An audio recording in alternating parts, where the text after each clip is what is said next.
So ayun nga guys, kakatapos ko lang dito mag-click ng avatar, which is ang avatar nga natin ngayon ay si King Kong. Tapos ang gagawin natin dito guys ay magpapalit tayo ng pangalan. Di ba kakatapos lang mag-champion ng Fnatic Onyx PH. Ngayon ang gagawin namin dito guys ay gagayahin namin sila, kaya nagpalit na ako dito ng IGN. Tapos ang napili ko ay si King Kong. Di okay na. Ang gagawin ko na lang dito guys ay magpapalit ako ng squad para kapanipaniwala. Nag-quit muna ako dito sa squad ko guys, tapos gagawa ko dito ng bago. Lagay lang natin yung squad name natin dito guys na Fnatic Onyx, tapos etong short name na FNOP. Tapos ilagay natin yung nakakatakot guys na M6 World Champion.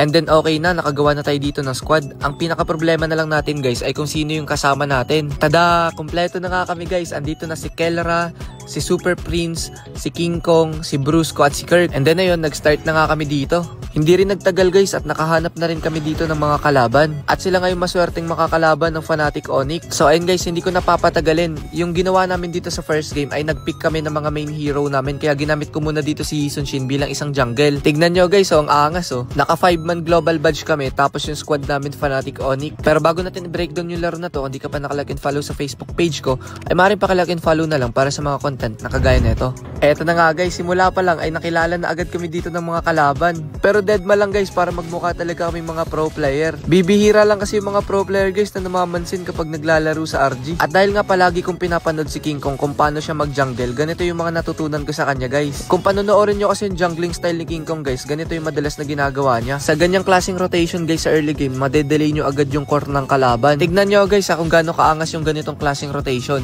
Pero bago yon, dito muna tayo kay Kirk na sobrang lagkit gumamit ng glue. Talagang first blood sa kanya yung Chu. Then eto na guys, kung papansin niyo magre-respawn na yung first turtle. Tapos ako naman guys ay malapit na mag level 5. Yung rotation na yun guys ay ginagawa ko para makalamang ako sa first turtle fight. Tignan nyo, level 5 na ako, samantalang yung Suyu ay level 4 pa lang. Kaya pag respawn ng turtle, confident ako na simulan to dahil alam ko na level 4 pa lang yung Suyu. At kung makikipag-retrihan man siya sa akin, lamang ako syempre dahil mas mataas yung retribution ko.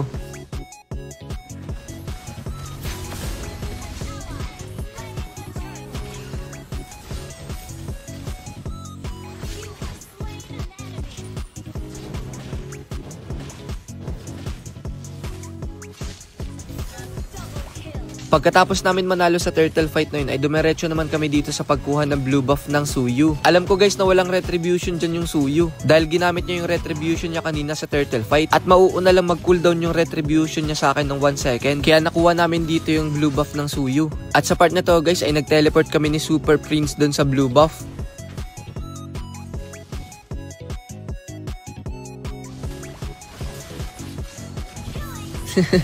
Pitas na naman dito yung Suyu guys, tapos wala na naman siyang blue buff. Ang ganda nga ng naging ikot namin sa mapa guys dahil nga gap na dito yung Suyu. Yun nga lang, dito sa top side napitas naman si Kelra. Pero okay lang, bawi na lang kami dito sa turtle. Hanap na yun, malakas pala gumamit ng Shin si King Kong, hindi niya man lang nilabas sa M6. Pero ako lang ba yung inaabangan gamitin si Shin sa M6 ulit? Kasi legit guys, inaabangan ko talaga na gamitin ng kahit sinong team etong si Shin. Kasi 'di ba sobrang meta ni Shin ngayon sa RG. So inaabangan ko na merong team na gumamit nito sa M6. Kaso lang kahit isa guys walang gumamit, miski sa MPL guys walang gumamit kay Shin bilang isang jungle. Siguro hirap din talaga yung mga coaches guys na ipasok si Shin sa meta nila. Pero sayang guys, hindi man lang nagamit si Shin kahit isang beses. Tingnan nyo guys, so pang pro player yung pwestuhan.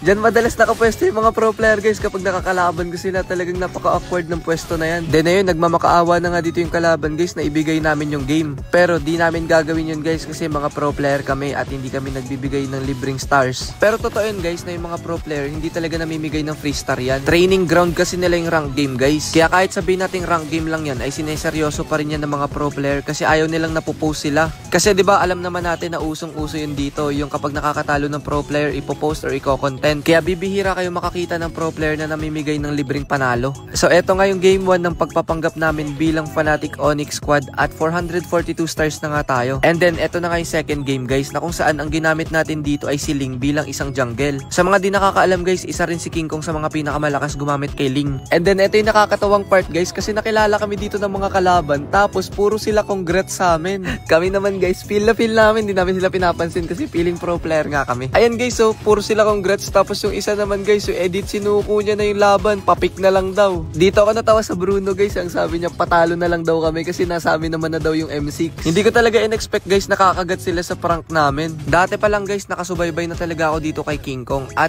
palong-palo talaga to mag-assassin guys kahit nung point system pa lang. Nung point system kasi guys, lahat ng assassin ay talagang si King Kong yung number 1 sa Metropolitan. Kaya hindi ko makalimutan yung IGN na King Kong guys kasi pag usapang assassin ay isa talaga siya sa mga palo nung pandemic era. Mas lalo pa siyang lumakas ngayon kasi mas tumaas yung hero pool niya. And then sa part na to guys, akala ko aatakin ako ng edit pero naramdaman ko na gusto niya lang magpa-picture kaya nag-back na lang ako sa harapan niya. Ayan, Egit, meron ka ng picture sa idol mong si King Kong. Ha?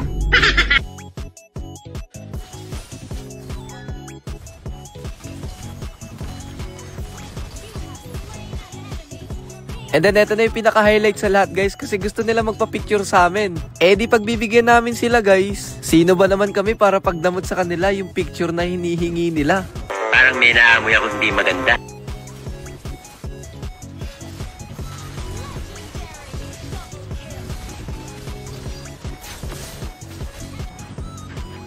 Wow! Naminay! Ngangu!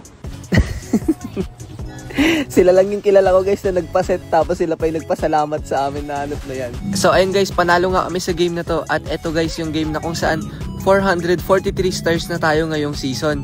And then sa third game guys ay ginamit ko dito si Alpha kasi ito yung madalas na ginagamit ni King Kong sa tournament ngayon. And then gamit naman ni Kelra dito si Claude and then si Super Prince naman yung Louie. Ginaya namin guys kung paano maglaro dito yung FNAF dahil kung makikita nyo sobrang aggressive namin dito sa early game. Tignan nyo naman guys, level 3 pa lang ako dito, nag-invade na kami sa blue buff ng kalaban. Ayun lang guys, mukhang mapipitas dito yung high loss namin. Ang tagal ko kasi mag level 4 guys kaya napitas pa dun yung high loss, sayang. And then sa part na to ay naretrihan ako ng Suyu kaya gagantihan namin siya guys. Wala siyang retry guys kaya pwede namin siya ma-invadean dito ng red buff. Mas napaganda pa nga guys kasi pumalag sila sa amin dito kakadepensa sa red buff at naubos namin dito yung mga kalaban. Gantong-ganto yung pinapakita ng FNAF sa world stage show, sobrang aggressive. Akala ko makakatakas yung Lilia, buti na lang malakas to si Kirk. O tignan nyo guys ha, pagtapos namin dun dito naman kami, TP play naman kami ni Super Prince, dineliver ako sa blue buff, hanip na yan. Pro player yung datingan guys. Pwede na to guys sa Onyek Esport. And then eto na naman kami, diversion play dun guys sa may red buff kasi magre-respawn pa lang. At sure naman kami guys nakukuhanin yun ng Suyu.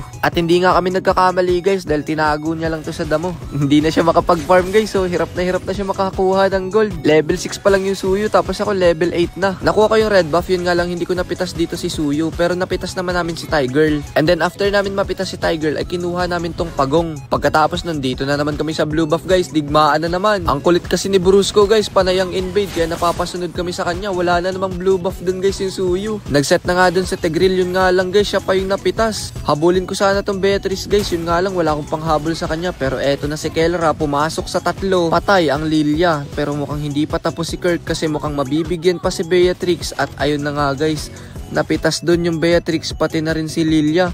Palumpalo tong mga kasama ko guys. Eto na naman, may diversion play na naman na mangyayari. Hello Bird! Patay na naman si Fabian. Pero yung mga kasama niya galit, nagset na naman si Tiger ng asar si Bird. Gagi ng asar si Bird. Tignan nyo, nagset siya pero sila yung naubos. Saludo ako sa iyo Bird, naasar ako dito. Tignan nyo, mukhang maasim na ako guys oh. Maasim na nga ako din na. Nakakaasar kasi ginawa niya. Ultihan ko na nga tong red. Naasar talaga ako guys eh. Eto na guys, the gold standard Kelra. Pinasok yung Beatrix sa base. Patay ang gago.